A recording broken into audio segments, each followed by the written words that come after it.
प्रणाम। उम्मीद है मित्रों आप स्वस्थ होंगे, प्रसन्न होंगे। हमने 5वें संवाद में बात की थी कि इस देश की समस्याओं के समाधान के रूप में एजुकेशन को हमें मुख्य हथियार बनाना पड़ेगा और एजुकेशन पर हमें काम करना पड़ेगा। एजुकेशन पर काम करने के तरीकों में मैंने बात की थी कि स्कूलिंग को हम पूरी तरह बोर्डिंग स्कूल में कन्वर्ट करें, सारी स्कूल बोर्डिंग स्कूलिंग में कन्वर्ट हो और इसका सारा खर्च गवर्नमेंट उठाए। माता पिता का इसमें कोई खर्च नहीं होगा, सब बच्चे बोर्डिंग स्कूल में जाकर पढ़ें। 17 से लेकर 20 करोड़ तक छात्र जो है, टोटल काउंट जो है वो लगभग स्कूलिंग में है और ये स्कूलिंग वाला टोटल काउंट जो है वो बोर्डिंग स्कूलिंग में तब्दील हो और वहाँ पढ़ाया जाए। इसका बजट कहाँ से आएगा ये भी मैं आपको बताऊँगा, लेकिन अभी नहीं, अभी हम दूसरी चर्चाएँ कर रहे हैं। इसका सारा बजट है, ऐसा नहीं है कि बजट नहीं है। इस पर एक पूरा ड्राफ्ट मैंने तैयार किया है कि कैसे एजुकेशन को बदला जा सकता है। इसका पूरा का पूरा एक ड्राफ्ट है, उस पर काम किया जा सकता है। आज मैंने आपको पिछले ही संवाद में बता दिया था कि अगली बार मैं आपको बताऊंगा कि बोर्डिंग स्कूल के क्या क्या लाभ हो सकते हैं। तो आइए बोर्डिंग स्कूल के लाभ देखते हैं कि नॉर्मल स्कूलिंग के बजाय बोर्डिंग स्कूलिंग के क्या लाभ होते हैं। मैंने कुछ सूची बनाई है और ये सूची मैं आप लोगों के सामने रख रहा हूँ। सबसे पहली चीज़, सामान्य रूप से जैसे हम लोग भोजन खाते हैं तो हम भोजन करते हैं, अकेला व्यक्ति भोजन बनाता है तो जो व्यक्ति अकेला भोजन बनाता है उसमें जितना खर्चा आता है, अगर सामूहिक रूप से 50 लोगों का भोजन बनता है तो प्रति व्यक्ति भोजन पर लगने वाली जो कीमत है, जो मूल्य है वो घट जाता है। ठीक उसी तरह स्कूलिंग पर भी ऐसा होगा।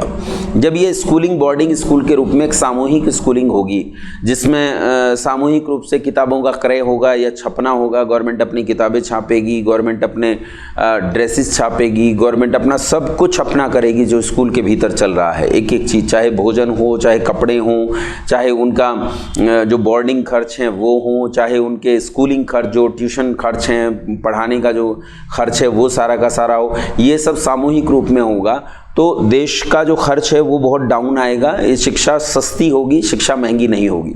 जहाँ शिक्षा आज आम आदमी की अप्रोच से बाहर जा रही है, घसीटू के बच्चे को वो शिक्षा नहीं मिल पाती है जो एक बहुत बड़े उद्योगपति के बेटे को मिलती है। तो जब शिक्षा हम समान करेंगे तो समान शिक्षा को हम, वो जो शिक्षा उद्योगपति का बेटा पाता है उसके स्तर को नीचे खींच के लाएंगे कीमत के परिप्रेक्ष्य में। ये नहीं कि हम निचले वाली शिक्षा को उठाकर यहाँ रखेंगे और उन लोगों के साथ उस शिक्षा को पढ़ेंगे, बल्कि हम अच्छी शिक्षा को सस्ता करने का प्रयास करेंगे। तो एक तो ये सरकारों, परिवारों और समाज के लिए सामूहिक शिक्षा 100% सस्ती होगी, पहला बेनिफिट। दूसरा बेनिफिट है कि जब ये सारे बच्चे, 20 करोड़ बच्चे आप सोच के चलिए कि स्कूल में चले गए हैं, बोर्डिंग स्कूल में चले गए और अंदर रहकर पढ़ रहे हैं, बोर्डिंग स्कूलों में रहकर पढ़ रहे हैं ये 20 करोड़ बच्चे, तो ऐसी स्थिति में कश्मीर जैसी जगह, अब कश्मीर क्या, दिल्ली क्या, पश्चिमी उत्तर प्रदेश क्या, पश्चिमी बंगाल क्या, पहले पत्थरबाजी केवल कश्मीर में हुआ करती थी लेकिन आज लगभग कमोबेश पूरे देश में फैल गई। अब कैराना एक जगह नहीं रह गया है, ये कैराना इस देश के 500 जगह तक में फैल गया है और बहुत सारे कैराना पूरे देश में फैल गए हैं और ये पत्थरबाजी चारों ओर जारी है। जब ये 20 करोड़ बच्चे पढ़ने के लिए इस बोर्डिंग स्कूल में चले जाएंगे तो पत्थरबाजों को कच्चा माल कहाँ से मिलेगा? पत्थरबाजी के लिए नए बच्चे जो ट्रेंड किए जाएंगे, किन बच्चों को ट्रेंड करेंगे? बच्चे हैं ही नहीं। तो पत्थरबाजी करने के लिए उन्हें भाड़े पर स्कूल के छात्र छात्राएं नहीं मिलेंगे, ना छात्राएं मिलेंगी, छात्राएं अपने बालिका विद्यालयों में चली गई होंगी और बालक अपने बालक विद्यालयों में चले गए होंगे, दोनों अलग अलग विद्यालयों में चले गए होंगे। और तब ऐसी स्थिति में पत्थरबाजों के लिए समस्या बनेगी कि वो नए पत्थरबाज कहाँ से लाएं। बड़े आदमियों में इतनी हिम्मत नहीं होती है कि वो इतना डर को बाहर निकालकर, बिल्कुल डर से अलग होकर पत्थरबाजी करें, और अगर करेंगे भी तो उसमें एक भारी गिरावट आएगी और इस चीज़ से हम अपने समाज को बचाएंगे, पहली चीज़। दूसरी चीज़, आतंकवादियों को भी कच्चा माल यहीं से मिलता है। हमने पिछले दिनों देखा जब सीरिया में अल बगदादी ने उठकर पूरी दुनिया में आतंकवाद को फैलाया था तो भारत से बड़ी मात्रा में स्कूल के लड़के, कॉलेज के बच्चे, मैं कॉलेज की भी बात कर रहा हूँ, स्कूल की भी बात कर रहा हूँ, दोनों जगह के बच्चे आईसिस में भर्ती होने के लिए गए। कहीं तो जाते हुए पकड़े गए, कहीं का जाने के बाद पता चला, यहाँ तक कि लड़कियां आईसिस में भर्ती होने के लिए गई, भारत से गई हैं। तो आतंकवादियों को भी बेसिकली जो माल मिलता है वो स्कूल से ही मिलता है। जब बच्चा चला गया बोर्डिंग स्कूल में, सीसीटीवी कैमरे की नज़र में है, एक एक का डाटा सरकार के पास है, तब ये वहाँ से आतंकवाद के लिए जाएगा, ये सरल काम नहीं है। मैं ये तो नहीं कहता कि पूरी तरह प्रतिबंधित किया जा सकता है, गुंडे बदमाश सब कर सकते हैं, लेकिन फिर भी इसे किसी हद तक पकड़ा जा सकता है। तो आतंकवाद, पत्थरबाजी, इन पर लगाम लगेगी। ये एक लाभ है जो बोर्डिंग स्कूलिंग का लाभ है। एक और लाभ है अकेले दिल्ली में लगभग 2.5 करोड़ लोग रहते हैं, लगभग 1.25 करोड़ 1.5 करोड़ के आसपास वहाँ का पोलिंग होता है और लगभग 2.5 करोड़ के आसपास लोग वहाँ रहते हैं। उन 2.5 करोड़ लोगों में एक साल में 1000 लोग अकेले एक्सीडेंट से मर जाते हैं। अगर पूरे देश का आंकड़ा उठाएं तो ये लाखों की संख्या में बैठता है। 1.5 लाख के आसपास लोग एक्सीडेंट से मरते हैं, एक्सीडेंट से। अब सोचकर देखिए एक्सीडेंट कितनी बड़ी समस्या है। और इनमें जो 1000 दिल्ली के मैं बता रहा हूं वो केवल स्कूल के बच्चे मरते हैं। एक्सीडेंट से 1000 प्रति वर्ष स्कूल के बच्चे मरते हैं। दूसरे लोगों की तो कहानी क्या। अगर ये सारे बच्चे बोर्डिंग स्कूल में चले जाएंगे तो इन स्कूल बसों की कोई ज़रूरत नहीं है। बच्चों को स्कूटर से जाने की, स्कूटी से जाने की, साइकिलों से जाने की, पैदल और रिक्शे में जाने की कोई ज़रूरत नहीं है। ये सब बोर्डिंग स्कूल में रहेंगे, वहीं पढ़ेंगे। ये सारी की सारी जानें बचेंगी जो नन्हे अबोध बालकों की जानें सड़कें ले रही हैं। इसके अलावा एक मुद्दा मैंने पिछली बार भी बताया था, अब भी बताता हूँ। अवसर तभी समान हो सकते हैं जबकि शिक्षा समान हो। बोर्डिंग स्कूलिंग और पूरे देश की शिक्षा बोर्ड एक हो जाने के बाद शिक्षा समान होगी, जिससे अवसर समान होंगे। अगर शिक्षा समान नहीं तो अवसर समान नहीं। अगर उद्योगपति का बच्चा एक इतने बड़े इंटरनेशनल स्कूल में पढ़ता है जहाँ की शिक्षा व्यवस्था कई लाख रुपए में उसे मिलती है, तो शिक्षा के इस बाजारीकरण से बहुत बुरी स्थिति पैदा होती है। घसीटू का बच्चा नहीं पढ़ पाता है उस शिक्षा को जिस शिक्षा को उस उद्योगपति का बच्चा पढ़ता है। और ऐसी स्थिति में अवसर समान नहीं हो सकते जबकि शिक्षा समान ना हो। इसलिए पहले शिक्षा और शिक्षा के संसाधन समान हो, तब अवसर समान होंगे। बोर्डिंग स्कूलिंग इस चीज़ के लिए रास्ता खोलेगी कि शिक्षा समान होगी और शिक्षा के लिए अवसर समान होंगे। हर साल, ये एक और कारण था, अब एक और कारण सुनिए। हर साल जो इलेक्शन होते हैं, उन इलेक्शनों में, चाहे वो शहर के इलेक्शन हो चाहे वो गांव के इलेक्शन हो, इन इलेक्शनों में हर मोहल्ले में, कॉलोनी में 50 नए शराबी तैयार होते हैं। और ये जो 50 नए शराबी तैयार होते हैं, ये 14-15 साल की आयु से लेकर 20 साल तक की आयु के होते हैं। इन नए शराबियों के पैदा होने को इलेक्शन तैयार करता है। इलेक्शन आता है, नेताजी शराब बांटते हैं, बच्चे पीते हैं, बच्चों को ज़बरदस्ती पिलाई जाती है, बच्चों में भी रुचि रहती है और ऐसी स्थितियां फैल जाती हैं कि हमारा पूरा समाज शराबी होने के कगार पर पहुंच गया है। आपने देखा ही था कोरोना काल के बाद जब शराब की दुकानें खुली तो कितनी लंबी लंबी कतारें थी और उसमें आपने देखा कि छोटी छोटी टीनेज लड़कियां थी, टीनेज लड़के थे जो उन लाइनों में खड़े हुए थे शराब की प्रतीक्षा में। ये स्थिति है कि हमारा पूरा समाज शराबी। लेकिन जब चले जाएंगे बोर्डिंग स्कूल में, रहेंगे सीसीटीवी कैमरे की नज़र में, सरकार के डाटा के भीतर, तो ये शराबबाजी निश्चित रूप से घटेगी। इसमें बहुत बड़ी कमी आएगी। इसके अलावा इसी शराब के कारण कई और चीज़ें होती हैं। जैसे एक होता है लड़कियों का चरित्र हनन।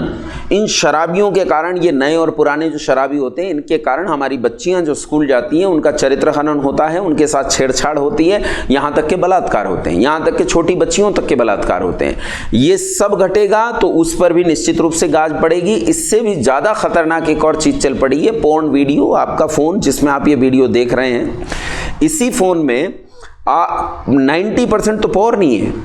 कितनी भयंकर स्थिति है। और वो पोर्न वीडियो किन बच्चों का है? छोटी छोटी बच्चियों तक के वीडियोस उसमें हैं, उनके जीवन बर्बाद हो रहे हैं। ये सब बचेगा। बच्चों के अपहरण जैसे क्राइम रुकेंगे, क्योंकि बच्चे हैं ही नहीं तो अपहरण किसका करेंगे, तो बच्चों के अपहरण जैसे क्राइम रुकेंगे। ये कुछ मुख्य बिंदु थे जो मैंने आपको बताए। इसके अलावा कुछ सामान्य बिंदु हैं जिन पर मैं आपसे चर्चा करना चाहूँगा। एकांत में जब बच्चा घर आकर बैठता है तो वहाँ पढ़ने का माहौल नहीं होता है। माँ सास के साथ लड़ रही है, सास अपनी बेटी के साथ लड़ रही है, बेटी अपनी भाभी के साथ लड़ रही है, चाचा ताऊ के साथ लड़ रहा है, ताऊ पिता के साथ लड़ रहा है। घर का एक माहौल है। अच्छा, ये तो मैंने संयुक्त परिवार की बात की। न्यूक्लियर फैमिली भी कहाँ सुरक्षित हैं? आपके तो जो माता पिता हैं, जो आजकल मॉम और डैड हो गए हैं, वो मॉम और डैडी इतने लड़ते हैं कि किसी और को लड़ने के लिए ज़रूरत ही नहीं है। यही आपस में, और बच्चे को कोई एक पक्ष चुनना पड़ता है, चाहे वो माँ का पक्ष चुने और चाहे वो पिता का पक्ष चुने। और जब वो किसी एक पक्ष को चुनता है, उसके मन में दूसरे पक्ष के लिए एक वैमनस्य पैदा होता है, एक द्वेष पैदा होता है, और इस द्वेष में उसके लिए शिक्षा का माहौल घर में नहीं रह जाता। जब वो घर, परिवार और समाज के इन सारे झगड़ों से दूर हॉस्टल में जाकर पढ़ेगा तो वहाँ शिक्षा का एक माहौल तैयार होगा। ये एक और सामान्य लाभ है हमारे लिए।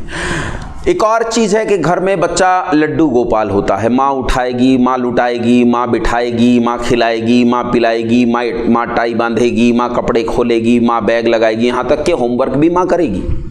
तो घर में बच्चे को लड्डू गोपाल बना दिया जाता है, और ये बच्चा इस कदर दूसरों पर निर्भर हो जाता है कि बड़ा होने के बाद ये कोई ऐसा काम करने में हिचकता है या आत्मविश्वास नहीं बना पाता जो आत्मनिर्भरता से कर सके। लेकिन हॉस्टलिंग जो है, बोर्डिंग स्कूलिंग जो है, वो इस बच्चे को आत्मनिर्भर बनाएगी। अपना बिस्तर कैसे लगाना है, अपने बर्तन कैसे धोने हैं, अपने कपड़े कैसे रखने हैं, अपनी चीज़ों का संरक्षण कैसे करना है, अपनी चीज़ों की बचाव कैसे करना है, वो सारी चीज़ों में बालक निपुण होगा, आत्मनिर्भर बनेगा और इसके जीवन में उच्चता आएगी। 20 करोड़ लोग, अब सोच के देखिए, 125 करोड़ लोगों में से अगर 20 करोड़ लोग चले गए बोर्डिंग स्कूलों के अंदर, तो क्या आपको सड़कें खाली नहीं दिखाई देंगी? ये जो भीड़ भाड़ आज आपको दिखाई देती है, क्या इस भीड़ भाड़ में कमी नहीं आएगी? पक्का भीड़ भाड़ में कमी आएगी। जब इस भीड़ में कमी आएगी तो कुछ ना कुछ वाहनों में कमी आएगी, वाहनों में कमी आएगी, स्कूल बसें रुकेंगी, स्कूल में जाने वाली स्कूटियां रुकेंगी, स्कूटर्स रुकेंगे और बहुत सारी चीज़ें रुकेंगी, जिसके कारण डीजल की खपत में कमी होगी। इस देश की टोटल डीजल खपत में कमी होगी। इसके अलावा बहुत सारे लाभ हैं। एक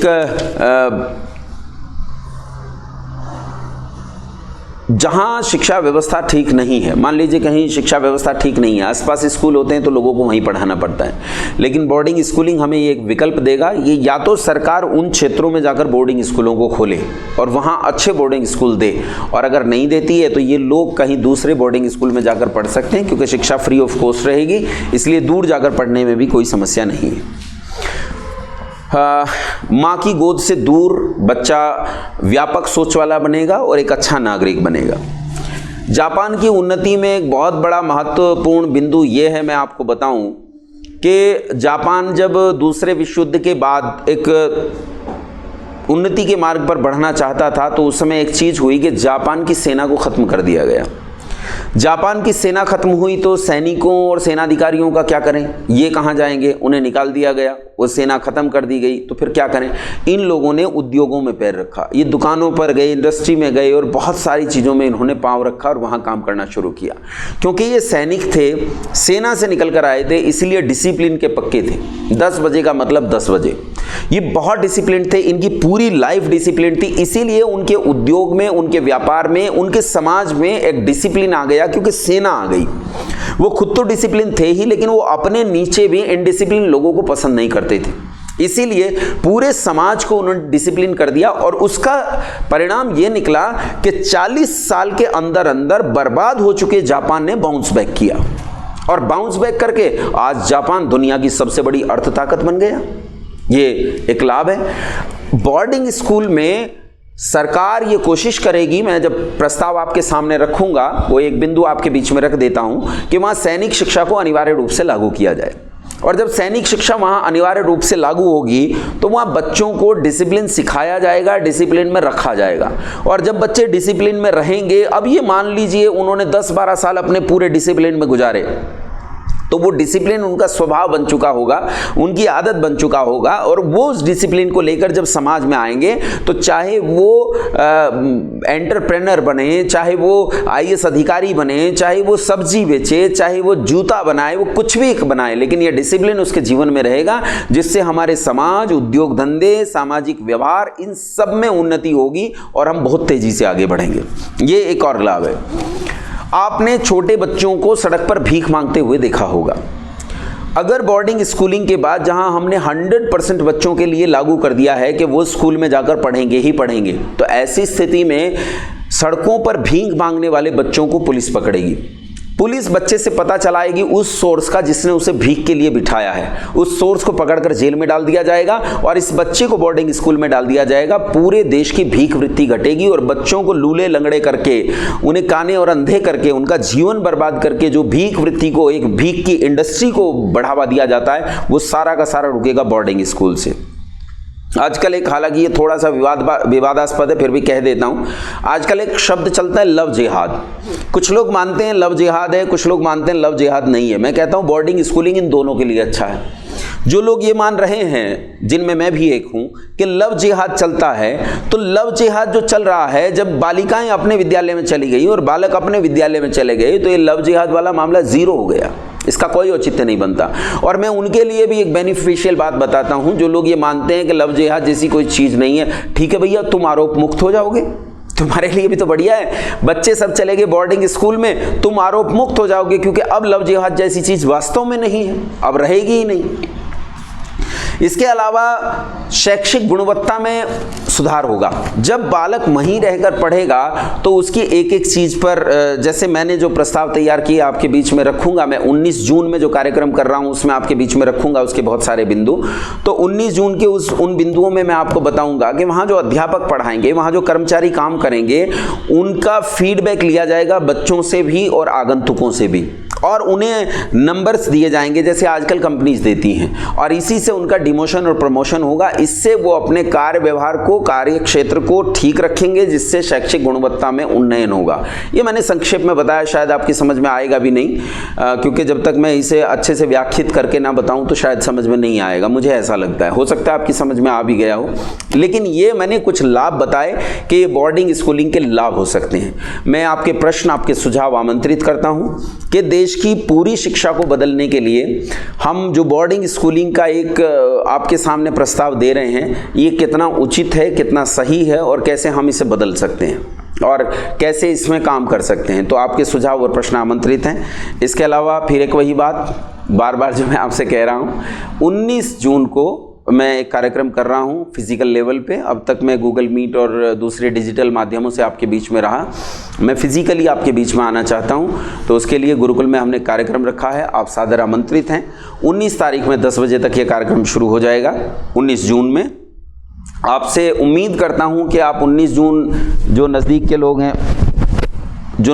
लोग हैं वो 19 जून में समय पर आ जाएंगे, और जो नज़दीक के नहीं हैं, दूर के हैं, वो 18 जून में शाम को आ जाएं। जो दूर के लोग हैं वो कृपया अपना रिजर्वेशन करवा लें ताकि समय पर पहुंच सकें, क्योंकि बहुत सारे लोग महाराष्ट्र से मेरे संपर्क में हैं, बहुत सारे लोग तेलंगाना से मेरे संपर्क में हैं, उड़ीसा से संपर्क में हैं, गुजरात से हैं, मध्य प्रदेश से हैं, राजस्थान से हैं, दिल्ली से हैं, पंजाब से हैं, हरियाणा से हैं, यहाँ तक के सिक्किम से भी हैं, गुवाहाटी से लोग मेरे संपर्क में हैं, बंगाल से लोग मेरे संपर्क में, बिहार से हैं। तो मैं आप सबसे आग्रह करता हूँ कि रिजर्वेशन प्रायर आप करवा लीजिए 19 तारीख का।